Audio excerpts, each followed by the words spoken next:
Bonjour à la toile, ici Mademoiselle Sou et aujourd'hui on va parler d'un produit de chez Action, on va parler de peinture acrylique de chez Action plus précisément, donc c'est parti, on y va.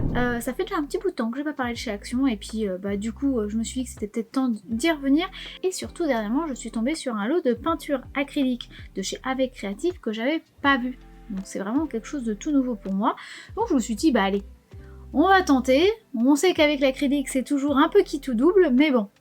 Il faut bien que je tente pour vous dire, étant donné que dans tous les magasins, il n'y a plus les peintures acryliques de chez Talens. Il y en a encore chez certaines boutiques de chez Action, donc n'hésitez pas à regarder chez vous si ça vous intéresse. Mais en tout cas, pour ceux qui n'en ont pas, on va tester celle-ci pour voir si c'est bien ou pas. Pour commencer, je vous montre le paquet. Alors, j'ai plus le prix. Il me semble que le prix c'était 3,95 €. Je l'ai filmé en caméra, mais je ne retrouve plus le ticket de caisse, forcément. Mais je sais que c'était 4 € à peu près la boîte. C'est donc une boîte de 36 couleurs, donc des tubes de 12 ml. Et il y a donc 10 peintures qui sont, enfin 10 tubes qui sont métalliques, qui sont avec des effets. Et du coup, 26 qui sont sur des couleurs classiques. Donc, ce qui fait quand même un bon nombre, il faut bien reconnaître que du coup 12 ml x 36, ça fait quand même un sacré paquet, d'autant plus pour 4 €. Généralement 4 €, vous voyez, si on parle de la Talens que je vous ai dit juste au début à l'intro, bah ça devait être dans les 3-4 € également, mais c'était pour 12 tubes. Donc 12 tubes un tout petit peu plus gros, je crois que c'était plus du 15 ml que du 12, mais disons que ça restait beaucoup plus cher puisqu'il n'y en a que 12. Donc je ne sais pas si la qualité sera la même ou pas. En termes de quantité, j'ai un petit doute, je vais pas vous mentir, mais bon, on ne sait jamais. Donc on va tenter ça ensemble. Voilà, je vous montre un petit peu les couleurs au passage et ça me permet de vous montrer le packaging. Donc là, le support, c'est une boîte en carton, limite un peu plastifiée sur le dessus, j'ai l'impression. Et les tubes sont donc tenus dans un petit support en plastique, vraiment façon cheap. Après, en même temps, vu le prix, on peut pas lui en demander plus, clairement. Session ASMR, bonjour. Donc voilà, on a le support vraiment en plastique comme ça qui va permettre de tenir tous nos tubes. Et donc là, on a nos couleurs. Donc vous voyez, on a quand même pas mal de choses. Donc on a les métalliques qui vont être par ici et ici. Voilà, ça tombe. On a les couleurs classiques. Quand on regarde comme ça, franchement, c'est vachement sympa parce qu'on a des tubes, ils sont bien, ils sont assez classiques. Je vous montre le tube, mais ça reste très classique. C'est un tube comme ça en plastique, très certainement un peu en métal à l'intérieur. On a un petit embout en bouchon en plastique également. On a le petit système ici, avec la petite pointe si on veut pour percer. Après là, ils étaient fournis avec une petite opercule, avec une languette à enlever. Donc ça valait pas le coup de percer comme ça avec l'opercule, enfin fallait mieux pas utiliser ça pour percer comme si c'était une opercule, mais plutôt enlever la petite languette. À savoir, c'est que le plastique qui permet d'accrocher la petite languette est assez collant, c'est assez costaud. J'ai arrêté très vite de le faire à la main et j'ai pris une pince pour le faire. Ça m'a fait gagner beaucoup de temps parce que c'est comme c'est tout petit et que c'était costaud, c'était un petit peu galère. Il y en a qui sont beaucoup plus simples à enlever, ceux-là un peu moins. Mais encore une fois, pour 4 €, c'est pas étonnant que du coup ils aient pas pris le temps de gérer le fait que ce soit facile à enlever ou pas l'opercule. Donc bon, c'est une fois et après par contre on ne le refait pas quoi, donc c'est pas très très grave non plus. Moi faut pas oublier, c'est que du coup je le fais en plus tous d'affilée pour pouvoir faire les swatchs, donc c'est plus long et plus galère. Sur le tube il y a aussi la couleur, donc on a ce que c'est comme peinture, donc de l'acrylique. On a la contenance, donc 12 ml. Et après on a le support, voilà. On n'a même pas, je crois, la marque Avec Créatif décrit dessus. Non, même pas, voilà. Mais au moins, voilà, on sait quelle couleur on a sur notre tube et ça c'est un bon point. Et on a la quantité, c'est un bon point également. En termes de couleur, en termes de packaging, par rapport au prix, c'est très très cohérent. Donc on ne va pas tergiverser plus longtemps. Et on va passer au swatch pour vraiment voir ce que ça rend ou pas. Je prends donc mon carnet du géant des Beaux-Arts, donc I Love Art, pour pouvoir faire nos swatchs, ça suffira largement. Même si là il y avait 36 couleurs pile poil, j'aurais pu utiliser le carnet de swatch de chez Letwish. Mais bon, je vous avoue que j'ai pas très confiance vu toutes mes expériences avec Action et les acryliques. Donc j'avais pas envie de possiblement gâcher une feuille de swatch. vous l'avoue. Donc le carnet sera très très bien pour ça. Je reprends également une feuille noire de ce petit carnet là de chez Action. Donc c'est un carnet sketchbook à feuille noire. Hein. Il n'est pas très très épais. Hein. Ils disent qu'il fait 140 grammes. Voilà. Et au toucher, je suis même pas sûre qu'il y ait vraiment 140 grammes. Hein. Je ne suis pas une experte, je pourrais pas vous en dire plus, mais je le trouve quand même fin pour du 140. Mais bon, ça suffira largement pour faire des swatchs. On va commencer en faisant les deux en même temps. Et je commence par le blanc. Donc ça permet au moins de voir un petit peu le blanc sur le papier noir. Vu que sur le papier blanc, vous voyez un tout petit peu de brillance, mais c'est tout. Le blanc est quand même visible. Après, opaque, faut pas non plus trop en demander. La matière est un peu étrange. C'est-à-dire qu'elle elle glisse beaucoup sur le pinceau. Et donc du coup, ça fait beaucoup de surépaisseur. D'habitude, l'acrylique, même si elle peut être liquide ou pas, elle va quand même sécher et s'épaissir. Et on peut, disons, l'étaler de manière plus ou moins uniforme. Là pour le coup c'est très délicat, c'est plutôt le cas avec la noire, mais la majorité des couleurs, que ce soit la blanche, la grise et puis les autres couleurs, elle est un peu graisseuse. Vous voyez, la couleur est assez intense là avec le beige, et quand je le pousse finalement il n'y a quasiment rien qui reste. Alors le papier boit un peu de couleur, mais il n'y a pas grand chose qui reste. Donc là j'ai laissé énormément d'épaisseur, mais il va falloir que je regratte, et en fait finalement il y a pas grand chose. Donc si on veut une uniformité, quelque chose de bien lisse, c'est un peu plus palichon quoi, et c'est pas la couleur exactement de ce qu'on a au départ dans notre tube. Donc je fais ça pour toutes les couleurs, mais voilà, il y a encore cet effet comme j'avais déjà eu précédemment sur un autre produit d'acrylique il y a un petit bout de temps maintenant, au moins 2 ans, c'est que ça fait un peu gras, un peu huileux. Donc à poser, à uniformiser, c'est pas évident, c'est un petit peu galère. Il faut surtout pas qu'il y ait de surépaisseur. C'est un peu dommage. Donc voilà, mais bon. Sinon, ce qui est quand même cool, c'est qu'on voit des belles couleurs. Vous voyez, on a quand même des verts, des bleus, des violets, des roses. Donc c'est assez intéressant. Après, bon, bah là, après, vous me direz ce que vous en pensez. J'ai fait en sorte que la lumière soit quand même pas trop mal pour que vous puissiez bien voir les couleurs et les luminosités, pour pas que vous vous disiez que c'est terne et que c'est moi qui n'ai pas géré bien les lumières. Là, pour le coup, on est plutôt bien en termes des couleurs. En termes d'opacité sur le noir, c'est nul, hein. C'est pour ça d'ailleurs que je n'ai pas continué à le faire sur toutes les couleurs, parce que ça fait mal aux yeux déjà si je fais en accéléré, et surtout parce que en plus de toute façon bah, on voit rien, c'est quasiment que des blancs gris, donc c'est pas très très beau, donc ça valait pas trop le coup. Et donc là, je fais donc 2 petits tests. J'ai posé un bleu que je laisse bien sécher pour pouvoir faire une superposition pour voir si ça superpose bien ou pas. Et là, j'ai fait un dégradé en humidifiant les aquarelles, vu que les acryliques. Étant donné que là, vous voyez, c'est pas top en termes d'opacité, je me suis dit que j'allais tenter diluée et une pas diluée. Donc la plus intense, c'est la pas diluée, et celle qu'il y avait avant, c'était la diluée. Bon. Hein, voilà, vous voyez les trous là entre le bleu, le violet ou le vert qui est là, ce sont des gouttes d'eau que j'ai rajoutées après en ayant laissé bien sécher. Ça enlève la couleur, donc ce n'est pas de l'acrylique. Je le rappelle, l'acrylique, sa propriété principale, c'est que c'est fait à base de résine, naturelle ou synthétique, et que quand ça sèche, ça devient un peu comme du plastique puisque c'est résiné. Donc quand ça sèche, l'eau doit perler dessus. On peut, selon les supports, enlever l'acrylique ou la faire devenir en miettes, mais on n'est pas censé supposer mettre une goutte d'eau, tamponner et ne plus avoir de couleur. C'est pas censé fonctionner comme ça. Ça, c'est quand on utilise plutôt de la gomme arabique et donc utiliser plutôt de l'aquarelle ou de la gouache. Ils ont peut-être utilisé un médium à base de résine, mais malgré tout, ça n'est pas suffisant en termes de quantité si c'est le cas. Donc, soit c'est pas de la qualité, soit il n'y a pas assez de quantité. Et dans tous les cas, la propriété de base de l'acrylique n'est pas présente. Donc pour moi, si on le travaille en tant qu'acrylique, ça risque d'être compliqué parce que si vous laissez sécher et que vous mettez une autre couche, ça va se mélanger. Je vous le montre ici, avec le bleu ici. J'ai mis du bleu foncé que j'ai laissé sécher et j'ai rajouté du rose. Et ben en fait, le rose, quand j'ai repassé par-dessus, ça a bavé et c'est devenu bleu violacé. Le but de peindre en acrylique, c'est de pouvoir laisser sécher et recouvrir et remettre d'autres couches et remettre d'autres couches et remettre d'autres couches et rattraper ce qui est en dessous. Là, on peut pas puisque techniquement, on va réactiver les couleurs en dessous, comme de l'aquarelle ou de la gouache. Donc clairement, c'est pas de l'acrylique. Je peux pas dire que c'est de l'acrylique. En termes d'opacité, bah voilà, hein, je vous montre aussi également avec du noir parce que c'est plus flagrant. J'ai pas tout fait, mais ça suffit largement pour le voir. Il y a quelques couleurs qui sont un peu visibles, mais ça reste très peu opaque.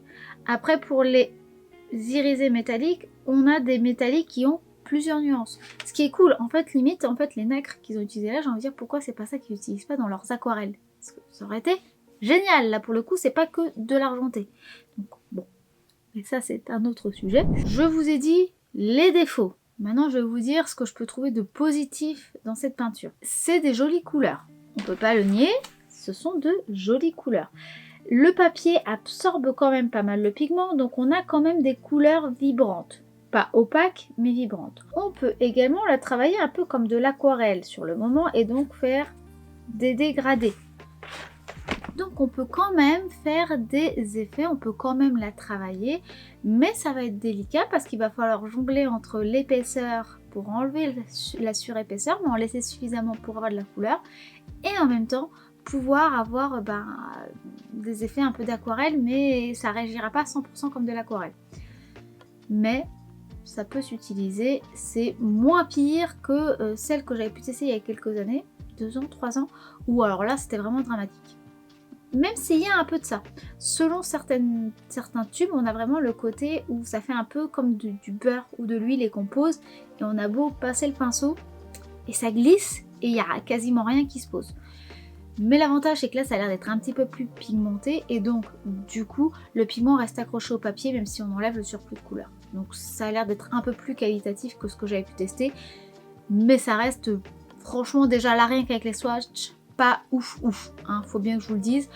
Après, encore une fois, pour 4 €, est-ce qu'on peut s'attendre à quelque chose de mieux?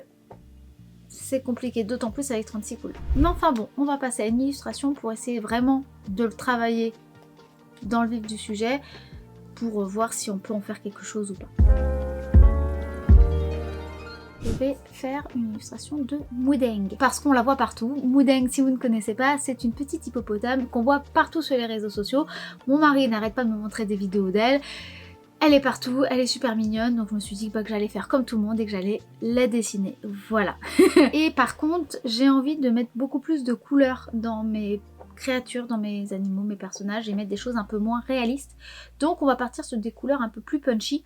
Et là, comme on a le choix de couleurs, c'est parfait pour pouvoir tenter l'expérience. Donc c'est parti. Pour ce qui est du papier, j'ai oublié de vous dire, mais comme d'habitude, je vais utiliser le papier aquarelle 300 g en papier cellulose de chez Canson. Vous me le demandez régulièrement en commentaire, mais vraiment, hein, quand je ne précise pas, mais j'essaye de préciser à chaque fois, c'est celui-là que j'utilise.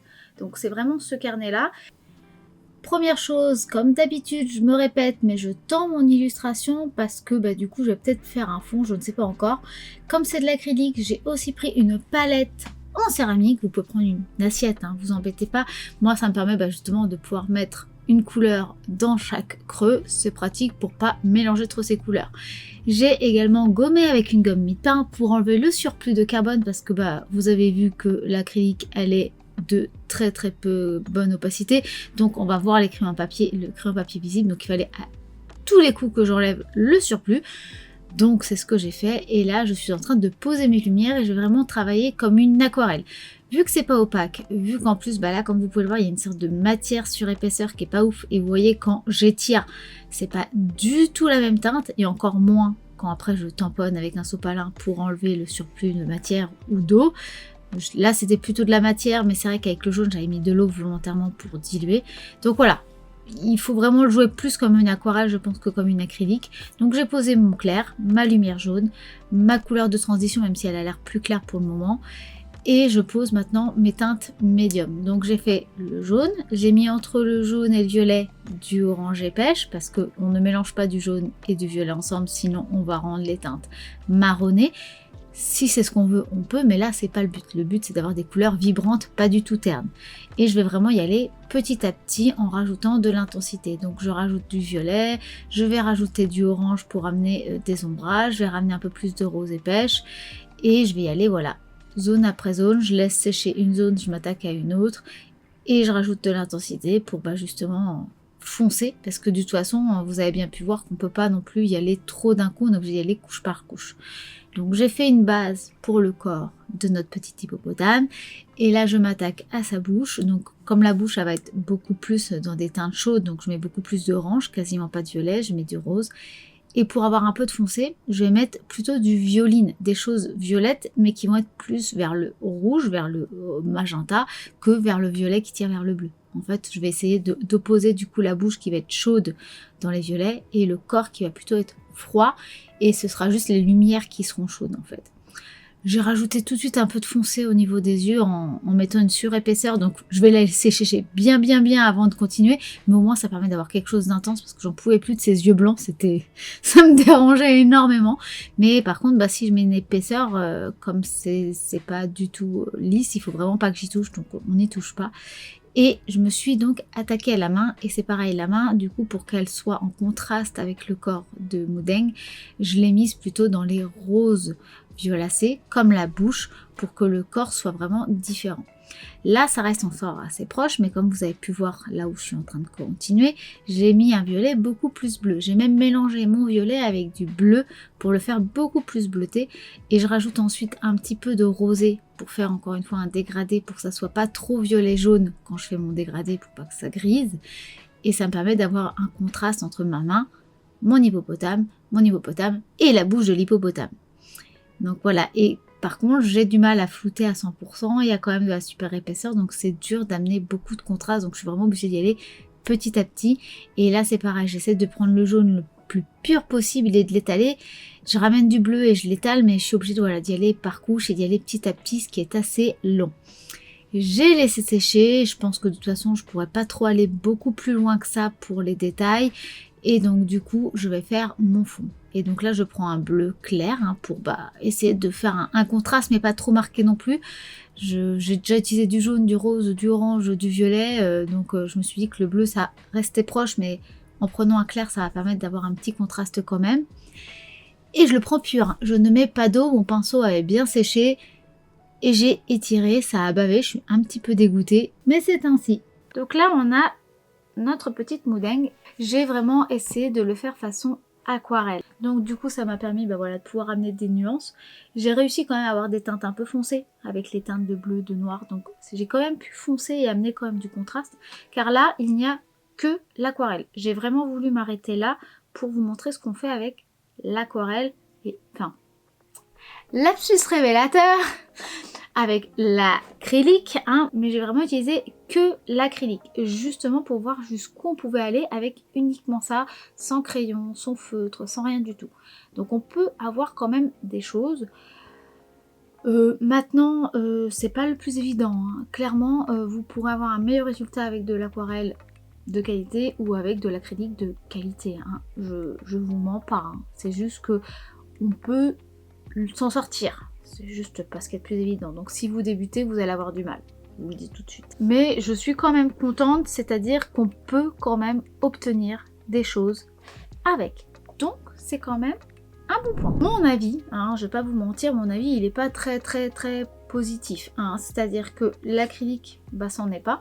Elle n'est pas opaque. Le but de l'acrylique, c'est que ça soit opaque. Que ça soit les marqueurs acryliques en feutre que je teste, que j'ai pas arrêté de tester cette année, ou la peinture acrylique épaisse, le but est quand même qu'elle soit assez opaque et épaisse pour pouvoir recouvrir en 1 à 3 couches selon la teinte. Les jaunes et le blanc ont tendance à mettre pas mal de couches pour pouvoir être opaque, c'est habituel. Mais en quelques couches, on peut quand même avoir une certaine opacité et on a une certaine texture qui se pose et qui est du coup un peu épaisse. Là, pas du tout.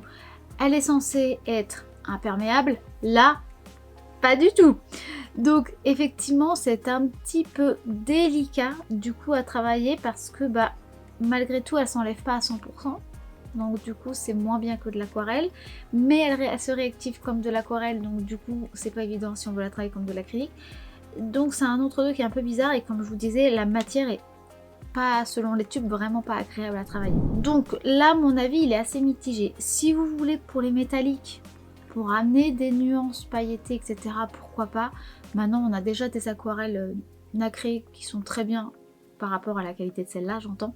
Celles de chez Action, par exemple, les seules en nacré que j'ai vraiment aimé, c'est celles qui font un peu des copies, grosse inspiration de Kuretake, donc les grands rectangles, et elles sont en général en lot de 5. Celle-là était bien. Donc après on n'en a pas souvent, mais de temps en temps ça revient. Donc peut-être que voilà. J'ai pas testé d'autres métalliques de chez Action. Si ça vous intéresse, dites-le moi et dans ces cas-là j'en achèterai quand je retrouve pour tester. Mais ouais, je trouve que la peinture est pas ouf. Si vous avez encore la peinture acrylique de Talens Art qui est chez Action, dans votre Action, allez-y et prenez celle-là. Alors oui, vous avez que 12 tubes pour le même prix, c'est sûr. Mais elle, c'est une vraie acrylique et elle fonctionne très bien et elle réagira très bien. Je sais qu'il y en a encore selon les Actions parce que j'ai une élève qui en a acheté la semaine dernière. Donc pour vous dans 2 semaines, parce que je tourne en avance. Donc bon, il y a encore possibilité, sachant que moi je l'avais testé il y a plusieurs mois. Donc selon les Actions, vous pouvez encore en avoir. Donc je vous conseille plus les Talens que celle-là. Celle-là, c'est vraiment pas top top.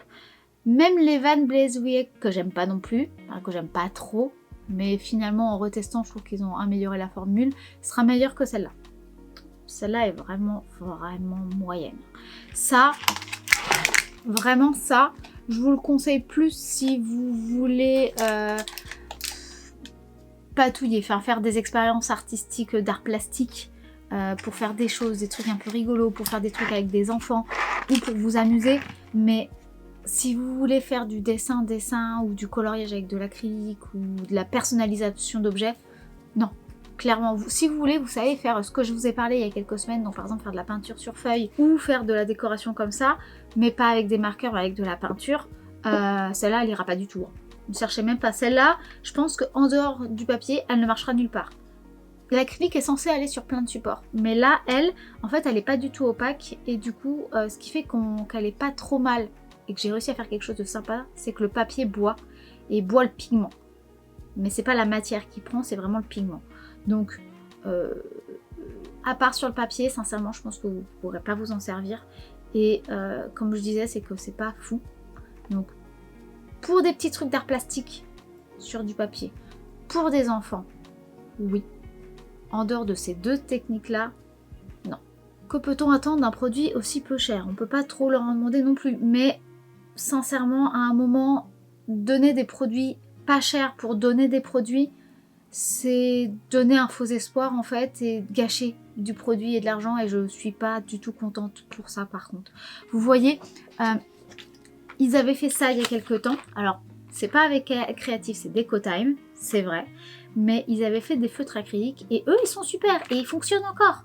J'aime pas non plus la version copie de Posca où ils font en boîte en métal parce que le packaging est pas top et souvent les pointes sèchent et après on peut pas s'en servir alors que la peinture est encore ok dedans. Donc je les aime pas, mais ceux-là étaient super. Donc ils savent faire des choses pas trop chères qui sont quand même assez qualitatives. Donc je préfère franchement qu'ils fassent ce genre de choses que ce que je viens de tester aujourd'hui. Vraiment, là je peux pas vous dire allez-y. Franchement non.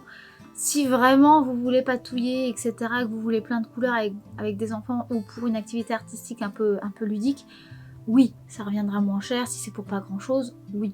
En dehors de ça, franchement, non. Voilà, bon bah désolé, hein, c'est pas forcément l'avis le plus positif du monde aujourd'hui. C'est le lot avec Action, hein, vous le savez, hein, ça peut être super comme ça peut être pas top. Là c'est pas dramatique mais c'est pas top. Voilà, en tout cas j'espère que cette vidéo vous aura plu, qu'elle vous aura inspiré, vous aura diverti ou aiguillé. Si c'est le cas, n'hésitez pas à liker cette vidéo si ce n'est pas encore fait. Vous pouvez commenter et partager la vidéo, ce qui permettrait de soutenir et de faire vivre un petit peu la chaîne. Merci beaucoup à tous ceux qui le font déjà, merci beaucoup à vous tous. Et puis sur ce, moi je vous dis à dimanche prochain midi pour une nouvelle vidéo et je fais des bisous. Bye!